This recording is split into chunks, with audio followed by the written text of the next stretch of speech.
Donc maintenant, je vais parler du transfert qui est cyclique des électrons. Donc ça, c'est toutes les étapes. Toutes les étapes sont indiquées ici. Je vais vous laisser les écrire, mais moi, je vais juste les expliquer avec le schéma au lieu de juste parler puis ensuite les expliquer. Juste parce que je ne veux pas me répéter 2 fois pour dire exactement la même chose. Donc, on va faire maintenant le schéma du transport qui est cyclique et je vais ajouter à ce schéma l'étape de la chimiosmose.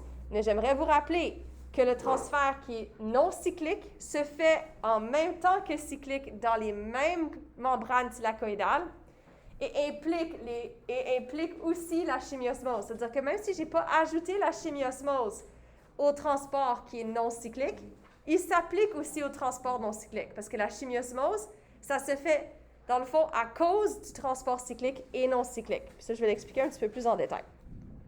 Donc, si je vais ouvrir mon document, je regarde. Je pense pas qu'on a ce diagramme sur France. Oui, tu l'as, c'est le premier, c'est la deuxième page. Oh, OK. Excellent. Donc, on voit qu'on est encore à l'intérieur de tes chloroplastes. C'est encore la membrane thylakoïdale. Ce qui est en haut ici, c'est encore le stroma. Ce qui est en bas ici, c'est encore l'espace intra-thylakoïdien. Maintenant, on va identifier les protéines et les structures qui sont dans la membrane et qui sont impliquées dans le transport qui va être cyclique. Et on va reconnaître beaucoup des mêmes composantes qu'on voyait pour le transport qui est cyclique. Donc, si je commence avec lui. Ceci est ton cytochrome F, qu'on connaît déjà.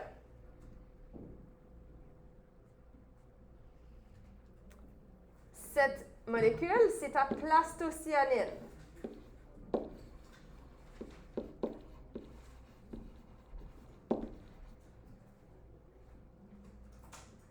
On a encore notre photosystème 1 qui, lui, a un centre réactionnel. Donc ça, c'est ton centre réactionnel qui est ton P700.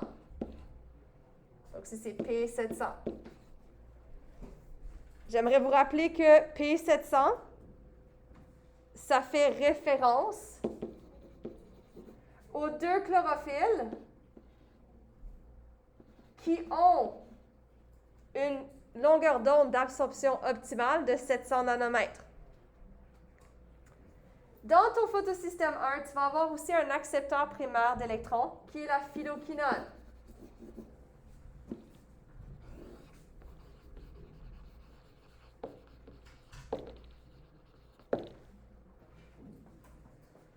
Ici, c'est encore la ferredoxine.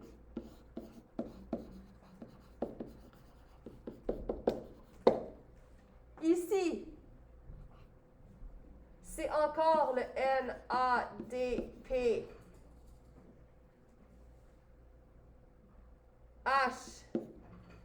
ou le NADP plus réductase.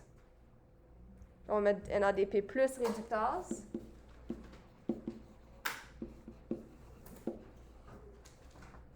Et cette autre protéine transmembranaire, ça va être ton ATP synthase, que vous êtes supposé déjà connaître, parce que c'est le même c'est le même ATP synthase qui est utilisé lors de la chimiosmose de la chimiosmose de la phosphorylation oxydative lors de la respiration cellulaire aérobie.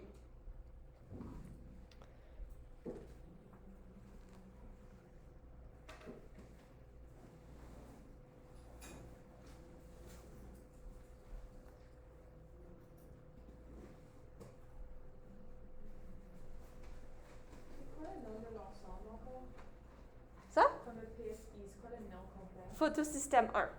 Ça, c'est un 1 en grec, en latin. C'est un I majuscule. c'est le nom de toute cette partie. Tout ça, c'est ton photosystème 1. Parce que le photosystème, c'est un ensemble multiprotéique et enzymatique qui est associé à des pigments photosynthétiques. J'aimerais vous rappeler que ces pigments photosynthétiques font partie de ce qu'on appelle l'antenne réceptrice. C'est-à-dire que ça, C'est un pigment photosynthétique.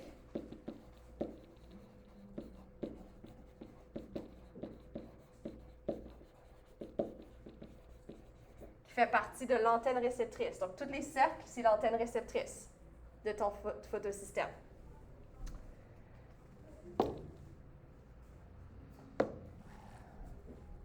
Ça dit NADP plus réductose. Réductase. Ok. C'est une enzyme, donc ça doit se terminer en ase.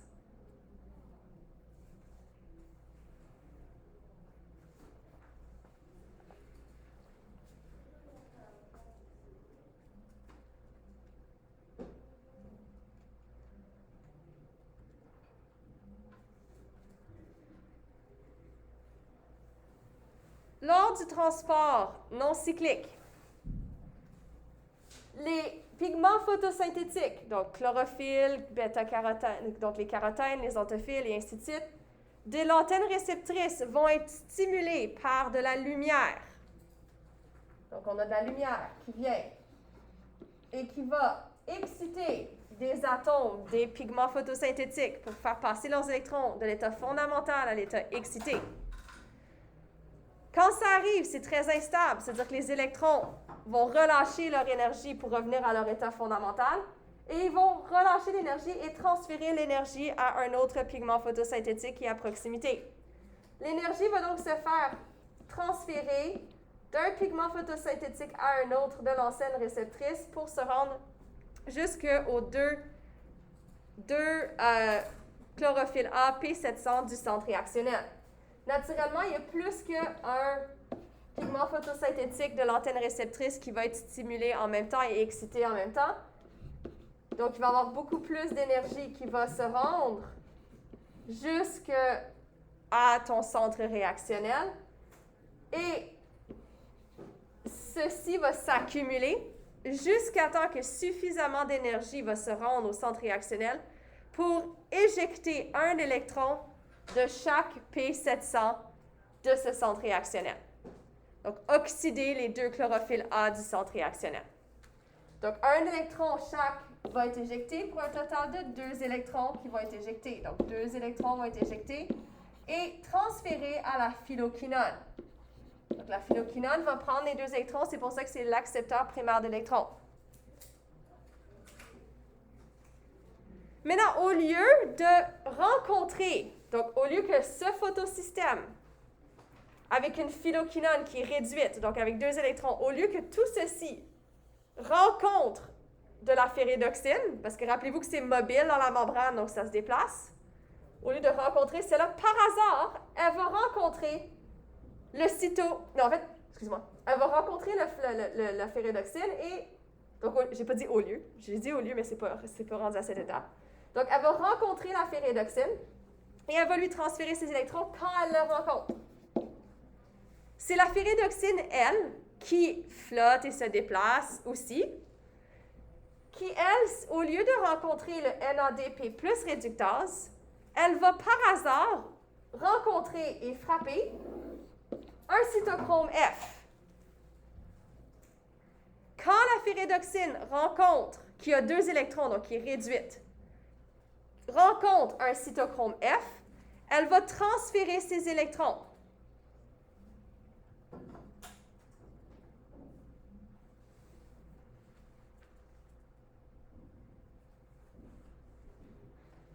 Elle transfère ses électrons au cytochrome F. Elle va aussi transférer de l'énergie, parce que ça a pris de l'énergie pour injecter les électrons. Les électrons partent avec beaucoup d'énergie. Et l'énergie et les électrons, quand ils se rendent au cytochrome F, l'énergie va être en partie utilisée pour transporter des protons, donc 2 protons, du stroma jusqu'à l'espace intrathylakoïdien.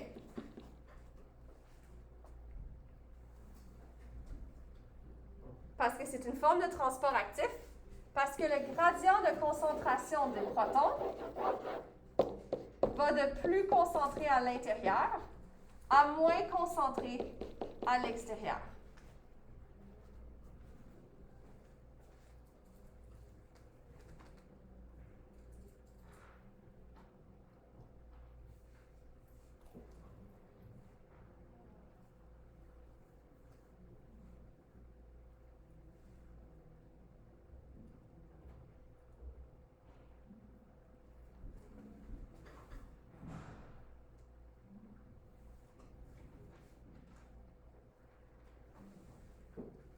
Maintenant que les protons ont été transportés et que l'énergie a été utilisée pour leur transport, le cytochrome F qui est réduit, donc il y a les 2 électrons et qui a fini de transporter les protons, va rencontrer la plastocyanine et va pouvoir lui transférer les 2 électrons.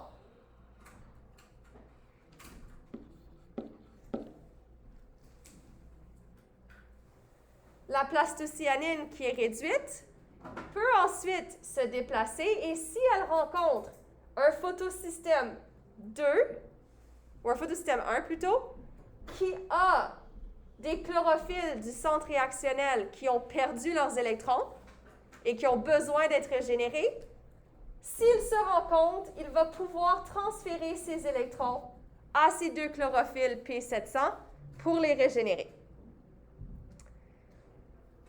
J'aimerais encore mettre l'emphase sur le fait que la séquence que je viens de vous donner n'est pas dans l'espace, mais dans le temps.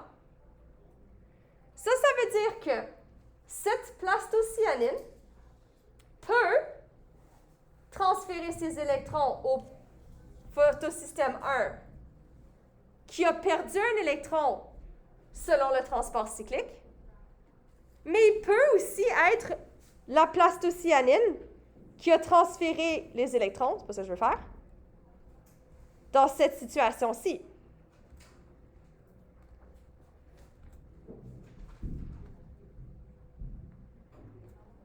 Il n'y a pas de différence entre cette plastocyanine qui a 2 électrons supplémentaires et l'autre plastocyanine qui a 2 électrons supplémentaires. Le transfert se fait seulement si il y a le P700 qui a perdu ses 2 électrons et qu'une plastocyanine, n'importe laquelle, qui a 2 électrons à donner, se rencontrent. Dans le fond, les 2 processus sont entrelacés les uns avec les autres. C'est pas parce que ce photosystème 1 fait le transport cyclique, non cyclique, qu'il ne peut pas faire le transport cyclique. C'est pas parce que cette plastocyanine fait le transport non cyclique qu'elle ne peut pas faire le transport cyclique. Ici, c'est juste, est-ce que tu as une molécule qui est réduite et qui a des électrons, qui rencontre l'autre molécule qu'elle devrait rencontrer, qui, elle, a besoin d'obtenir ces électrons. Peu importe si c'est dans le cyclique ou le non-cyclique, ces molécules-là n'ont pas de cerveau, ils ne peuvent pas se dire « Non, moi, je suis supposée de faire juste le transport cyclique. » Ou « Moi, je suis juste supposée de faire le transport non-cyclique. » Non, non. C'est le hasard et c'est quand les molécules se rencontrent. C'est-à-dire que dans la membrane éthylacoïde, il y a tous ces éléments-là. Le transport cyclique va se faire et le transport non cyclique aussi, simultanément à différents endroits, impliquant différentes de ces composantes-là, mais en même temps. L'objectif de faire le transport non cyclique et cyclique, c'est de faire le gradient de protons. Le non cyclique, en plus de faire le gradient de protons, donc à transporter les protons contre leur gradient de concentration pour faire que c'est plus concentré dans l'espace intra-thylacoïdien que le stroma. En plus de faire ça, le non-cyclique fait du NADPH, mais le cyclique, lui, fait seulement le gradient de protons. Donc lui, il continue à contribuer à augmenter le gradient de protons. Donc si on regarde ici, on voit que, encore pour le cyclique, à cause du transfert des électrons, le cytochrome transporte des protons contre son gradient de concentration, ce qui fait que ça augmente le nombre de protons dans l'espace intra-thylacoïdien, ça diminue dans le stroma, ce qui fait que tu as plus de protons ici que là. Donc, cyclique et non cyclique, ça fait cette même chose en commun. Ils se font simultanément avec les mêmes complexes, c'est juste le hasard de quelle molécule rencontre quelle molécule à quel moment. Dans le transport qui est cyclique, le NADP plus réductase n'est pas utilisé. Il n'est pas utilisé juste parce que la ferredoxine, au lieu de rencontrer du NADP plus réductase, elle a rencontré un cytochrome F qui avait besoin d'électrons avant. C'est la seule différence.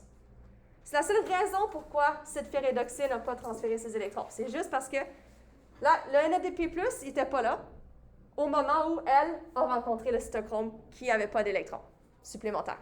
C'est tout.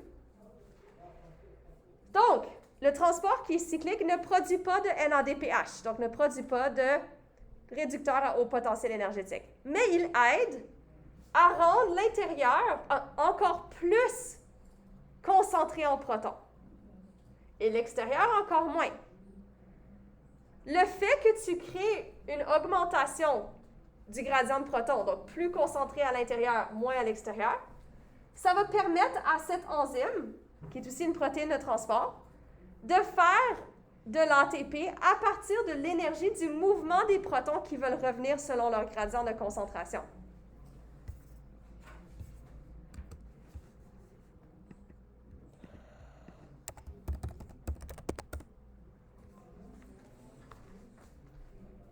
Donc, revenir selon leur gradient de concentration. Ça va agir comme un barrage hydroélectrique. Donc, j'aimerais vous rappeler un petit peu comment ça fonctionne, ce barrage hydroélectrique, à l'aide d'un schéma. Donc, on sait que quand tu as un barrage hydroélectrique, premièrement, tu dois avoir une rivière. La rivière est là pour pouvoir donner la source d'eau. Parce que c'est l'eau qui va être transportée, qui va descendre la rivière et qui possède de l'énergie cinétique qui peut être convertie en énergie électrique. Donc, imaginez que tu as une rivière. Si tu mets un barrage dans une rivière, ça c'est ta rivière qui coule dans cette direction-là.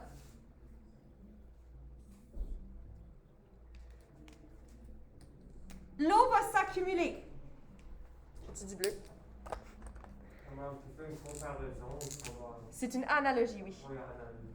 Donc, j'ai de l'eau qui s'accumule.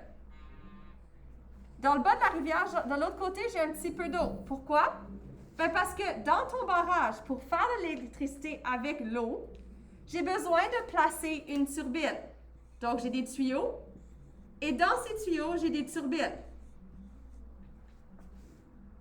Quand l'eau passe, l'eau va vouloir aller de là à là. Quand l'eau passe, elle va passer par la turbine et faire tourner la turbine avant de sortir de l'autre côté. L'action de faire tourner la turbine va permettre de générer de l'électricité qui, elle, peut être acheminée à des maisons pour ensuite alimenter ton iPad, etc. Donc, l'eau, ici, c'est tes protons. Ça, c'est ta membrane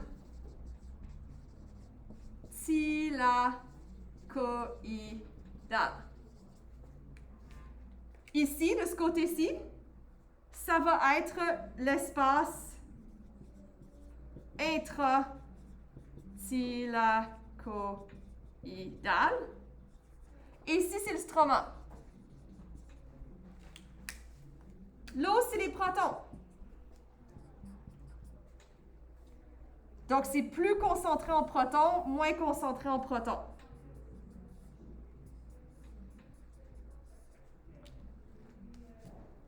Les protons veulent aller selon leur gradient de concentration si tu leur donnes l'opportunité. La turbine, ça, c'est l'ATP synthase qui se trouve dans la membrane. Donc, les protons qui ont une énergie cinétique, qui veulent retourner selon leur gradient de concentration, quand ils passent à travers l'ATP synthase, cette énergie cinétique, donc mécanique, va être convertie en une énergie chimique pour, au lieu de faire de l'électricité, pour faire de l'énergie qui, elle, va donner de l'ATP. Pour pouvoir faire la condensation de l'ATP. Si il n'y avait pas de gradient de concentration, le barrage ne fonctionnerait pas. L'eau ne va pas couler dans cette direction-là si les niveaux sont les mêmes. C'est pour ça que c'est important de créer le gradient de concentration et de l'accentuer. Le problème avec la mitochondrie, parce que ce n'est pas une rivière, pas la mitochondrie, le chloroplaste ou les thylakoïdes, c'est que c'est un espace qui est fermé. Puis il ne pleut pas. Qu'est-ce que ça veut dire si on laisse le processus seulement aller dans cette direction-là? Ça va arrêter tout dans... Ça va éventuellement s'équilibrer. Naturellement, la turbine, il faut que je la mette plus basse, là. Donc la turbine est là. parce que sinon ça ne fonctionnerait pas bien. Mais si la turbine est ici, pour laisser passer l'eau, l'eau va couler dans cette direction-là, faire tourner la turbine pour aller là. Éventuellement, la concentration va s'équilibrer parce que celle-là va baisser, celle-là va augmenter. Dès que ça s'équilibre, ceci arrête de fonctionner. Donc, dans ce système-là, on a besoin de quelque chose qui ramène les protons dans cette direction-là. Ça, s'il faut que je fasse une analogie, c'est comme mettre une pompe à eau ici, avec un tuyau qui fait que tu pompes l'eau pour la ramener de ce côté-ci. Et dans le contexte de mon analogie, cette pompe, donc celle-ci, ça va être ton cytochrome F.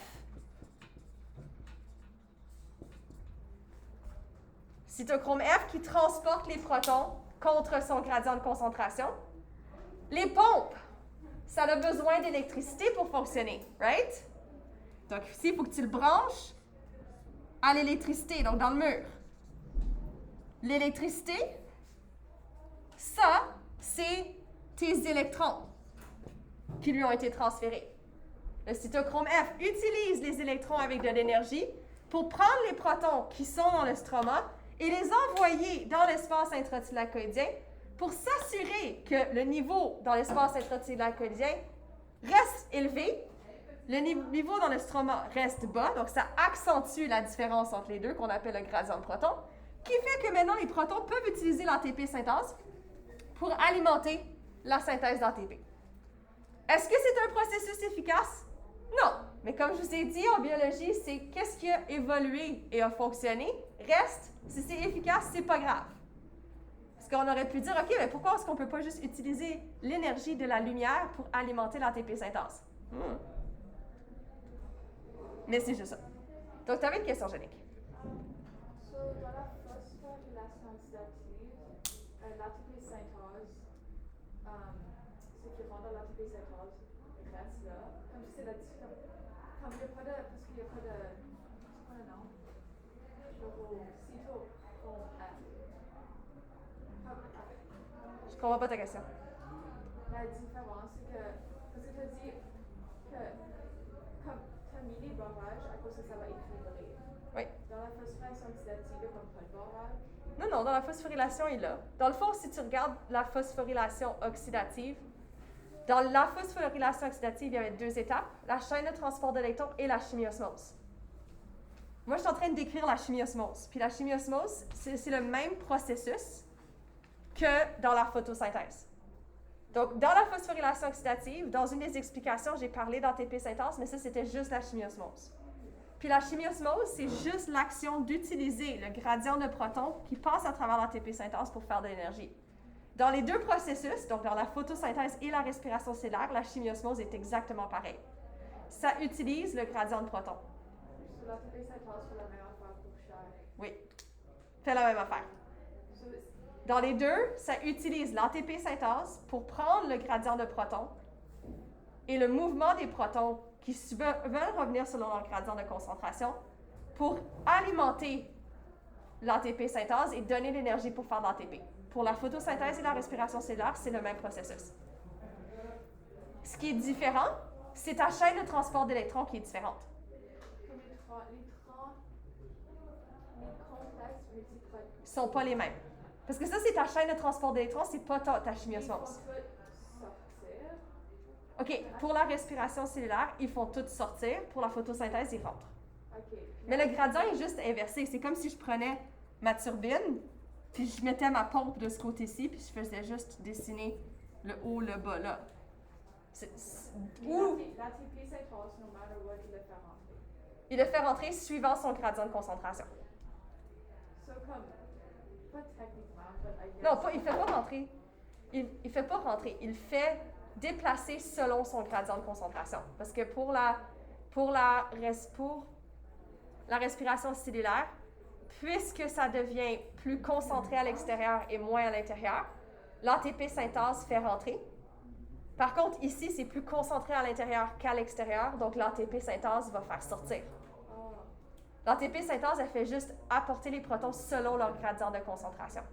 Puis sur les complexes cytotoinaires, Ils ne sont pas les mêmes. le cytochrome. N'existent pas dans la phosphorylation oxydative. Je sais comparer. OK. Ils font l'opposé de l'ATP synthase. Oui, ils transportent dans la direction opposée, c'est tout. Mais ils ne font pas l'opposé, parce que dans les deux cas, ils transportent contre le gradient. Même si ça va dans les directions opposées, c'est contre le gradient, parce que le gradient est inversé. Donc, il faut être capable de savoir, c'est toujours par rapport au gradient. Donc, par rapport à où c'est plus concentré et où c'est moins concentré. Bonne question. Mais les deux sont très reliés. Et oui, dans les deux cas, la chimiosmose est exactement... C'est le même processus. Le sens est inversé, mais le sens est inversé juste parce que le gradient est inversé.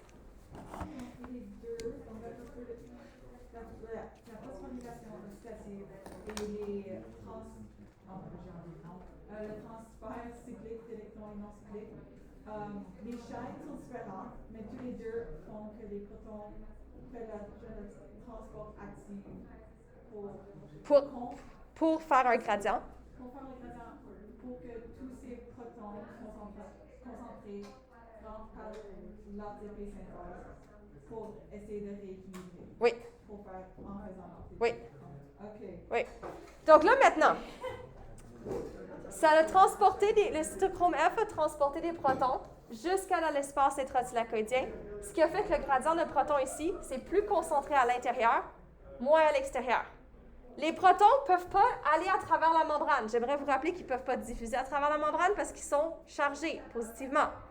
Mais l'ATP synthase offre une ouverture aux protons pour qu'ils reviennent selon leur gradient de concentration. Donc, les protons vont être transportés. Je vais les mettre en bleu, parce que j'aime ça garder mes codes de couleur. Donc, les protons vont revenir selon leur gradient de concentration. H+. Et naturellement, en revenant, ils ne vont pas faire une ligne droite, parce que l'ATP synthase, si vous avez écouté la vidéo, vous savez qu'elle a un rotor puis un stator, donc elle a une turbine, comme c'est une turbine faite de plus petites protéines qui sont associées ensemble. Donc, l'ATP synthase rentre, passe à travers la turbine de l'ATP synthase et ressort de ce côté-ci. Parce qu'ils vont être transportés. Ici, ça va être un transport facilité ou une diffusion facilitée. Ça suit le gradient de concentration. Ici, la rotation, donc l'énergie cinétique qui est transférée du mouvement des protons jusqu'à ton ATP synthase, donne l'énergie nécessaire à l'ATP synthase. Donc, l'ATP synthase va convertir cette énergie cinétique et mécanique en une énergie chimique. Ça va lui permettre de prendre de l'ADP plus des phosphates inorganiques qui flottent dans le stroma pour faire la phosphorylation en ATP qui est une molécule à haut potentiel énergétique.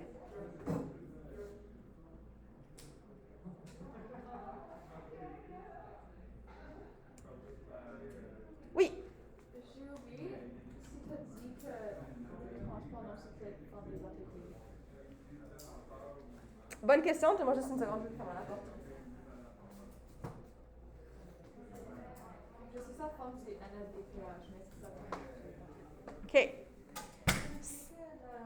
L'ATP synthase va toujours, ou comme la chimiosmose va toujours être là dans le nom, cyclique, même si tu l'as répondu. OK. Donc, avant de répondre à la question, j'aimerais que tu penses un petit peu au processus. OK? Qu'est-ce qui fait que l'ATP synthase va fonctionner? C'est quoi la chose importante qui fait que l'ATP synthase fonctionne? Le gradient. Le gradient. C'est le gradient, right? C'est vraiment effectivement juste le gradient. Il n'y a pas de transfert d'énergie directement de ça vers ça. C'est indirect à travers le gradient. Donc, le transport qui est cyclique, est-ce qu'il crée le gradient? Ben, il transporte des protons de là jusqu'à là, donc, il rend ça plus concentré, puis ça moins concentré. Donc, il contribue au gradient. Donc, il permet de faire la chimiosmose. Oui, parce que C'est le gradient de protons qui fait que la chimiosmose fonctionne. Le transfert cyclique crée le gradient de protons parce qu'il transporte des protons dans la bonne direction pour augmenter le gradient de protons. Maintenant, si on va au transport qui est non cyclique, puis qu'on regarde le transport non cyclique, est-ce que le transport non cyclique crée le gradient?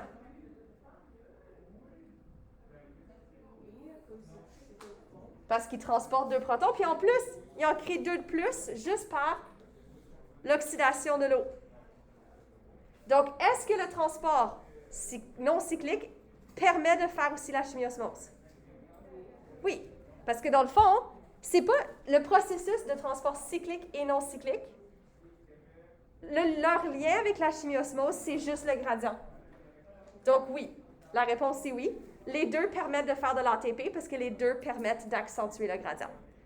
La différence entre les deux, c'est que le transport non cyclique, c'est le seul qui peut faire le NADPH, qui a haut potentiel énergétique. Puis dans le transport cyclique, le NADP plus réduit passe pas une grande utilité. Il n'est pas utilisé. Pas utilisé du tout. Oui. Puis la raison pourquoi il n'est pas utilisé, c'est tout simplement parce que le oups, FD l'a donné au cytochrome F. à la place du NADP plus réductase.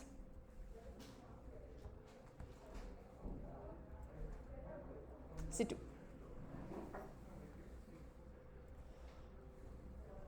Donc, si on regarde au niveau énergétique, qu'est-ce que ça veut dire?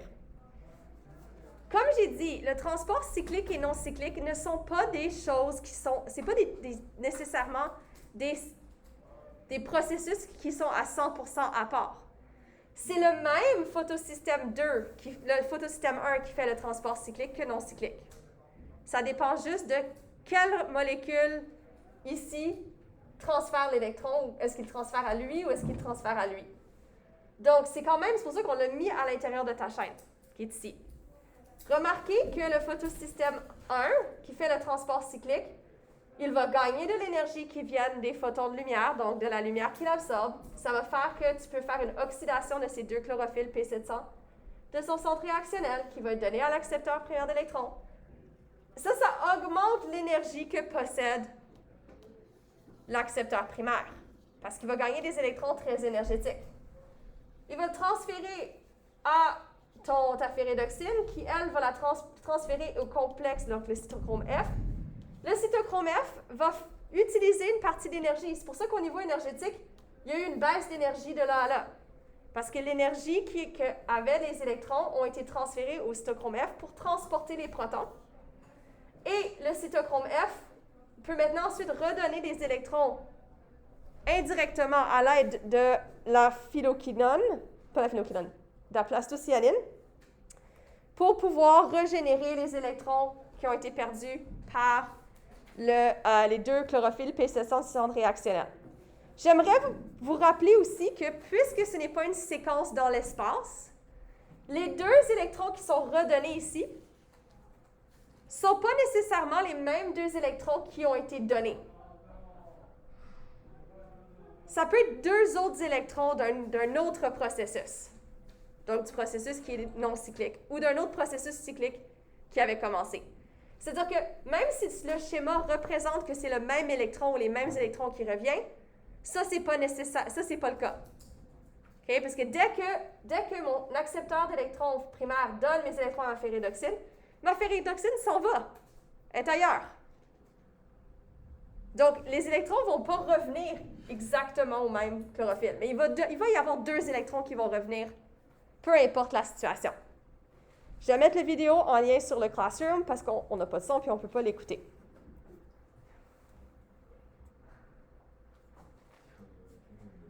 La chimiosmose, qui est un processus qui est exactement pareil, sauf pour la direction dans laquelle les protons se déplacent, va être pareil que celle qui est observée lors de la phosphorylation oxydative.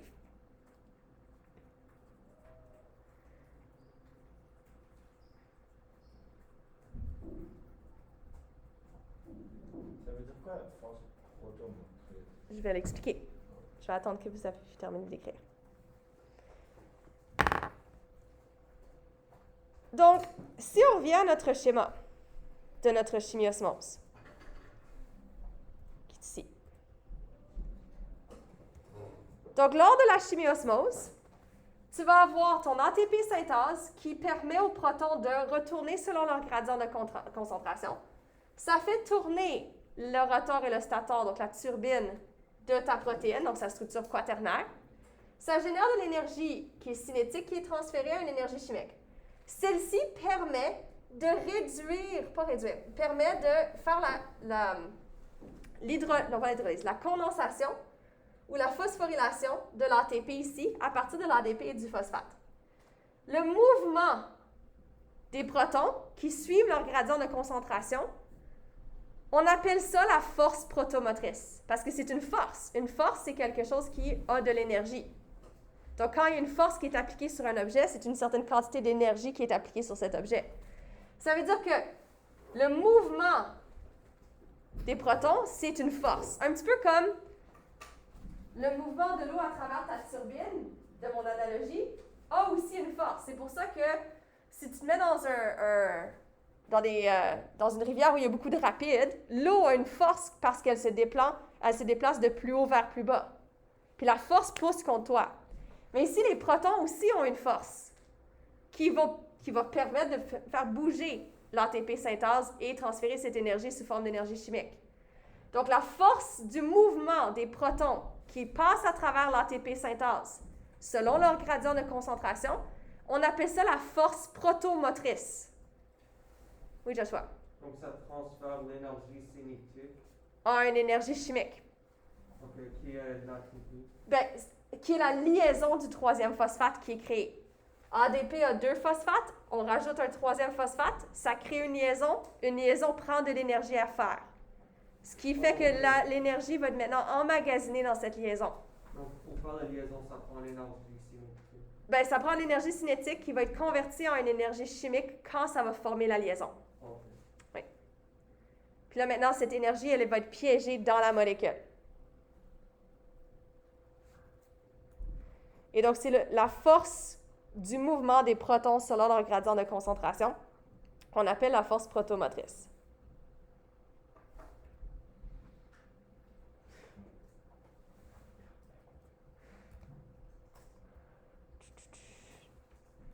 Donc, les réactions photochimiques. Donc ça fait partie des réactions photochimiques. C'est les réactions qui nécessitent de la lumière pour se produire lors de la photosynthèse. La raison pourquoi on a besoin de la lumière, c'est parce que c'est l'énergie de la lumière qui permet d'alimenter l'énergie de la chaîne des 2 transports d'électrons, le transport cyclique et non cyclique. À l'aide du transport non cyclique, ça permet de faire le NADPH, qui va être un réducteur à haut potentiel énergétique. Mais les 2 processus, parce qu'ils transportent des protons contre leur gradient de concentration à l'aide de cette énergie lumineuse, va faire en sorte que ça va générer une force protomotrice qui va permettre d'alimenter l'ATP synthase et créer de l'ATP. Donc, les réactions photochimiques, donc les réactions de la phase lumineuse, permettent de faire un réducteur à haut potentiel énergétique, le NADPH, et permet de faire de l'ATP, qui va être ensuite utilisé pour la prochaine étape du processus qu'on va voir dans le cours de lundi. Ça va aussi produire de l'oxygène. Si on se rappelle de l'équation de la photosynthèse, c'est glucose plus eau donne oxygène plus CO2. J'ai un blanc là. J'ai-tu dit la bonne chose? Non, j'ai dit glucose plus eau. J'étais comme, what? Non, ça marche pas. C'est eau plus CO2 donne glucose plus oxygène. Donc, tu as le CO2 qui n'a pas encore été utilisé. Ça va être le prochain processus qu'on va voir. Par contre, on a utilisé l'eau. On a utilisé l'eau où? On a utilisé l'eau lors du transport qui est non cyclique parce que tu as besoin d'oxyder l'eau, donc lui faire perdre des électrons, pour régénérer les 2 électrons du P680 qui ont été perdus au début du transport qui est non cyclique. Donc, l'eau est impliquée ici. Ça t'a permis de produire l'oxygène, mais tu n'as pas encore produit de glucose. Ça va être ce qu'on va voir à la prochaine étape dans la leçon de lundi.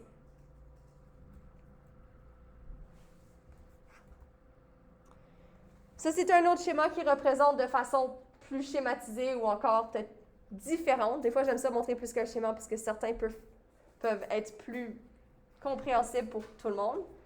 Ici, on a le thylakoïde avec la membrane thylakoïdale. Ici, c'est l'espace intrathylakoïdien. L'extérieur, c'est le stroma. Tu as tes complexes, tes photosystèmes qui sont dans ta membrane thylakoïdale. Dans le transport qui est non cyclique, tu vas avoir des électrons qui sont perdus, qui vont être transférés dans ta chaîne de transport d'électrons jusqu'à temps qu'ils arrivent au NADPH, qui va être ton accepteur d'électrons final. Ça permet de transporter des protons du stroma dans l'espace intrathylakoïdien, ce qui accentue le gradient de protons, qui permet de faire la force protomotrice, qui fait que les protons vont vouloir revenir selon leur gradient de concentration pour pouvoir générer l'énergie nécessaire pour faire de l'ATP à partir de l'ADP. Le transport qui est cyclique, lui, dans le fond, c'est que dans cette situation-là, au lieu d'avoir la ferredoxine qui entre en contact avec le NADP+ réductase, ça va prendre les électrons et ça va rencontrer le cytochrome F, puis ça va faire transporter les protons. Ensuite, les électrons vont être retransférés à une plastocyanine qui, elle, peut ensuite les transférer au photosystème 1. Mais tout cela se passe dans la membrane et c'est plus qu'une seule fois. Il y en a plein en même temps qui se font cycliques, non cycliques et ainsi de suite pour générer un gros gradient de protons, beaucoup de NADPH pour ensuite faire de l'ATP aussi. Et c'est le NADPH et l'ATP qui vont être utilisés dans la prochaine étape qu'on appelle le cycle de Calvin pour faire le glucose, que l'on va voir lundi. Donc, le cours est terminé ici maintenant. Je sais qu'on a fini 30 minutes à l'avance, mais j'aimerais ça que vous profitiez de ces 30 minutes-là pour peut-être vous reposer un petit peu, mais aussi pour me poser des questions sur la leçon.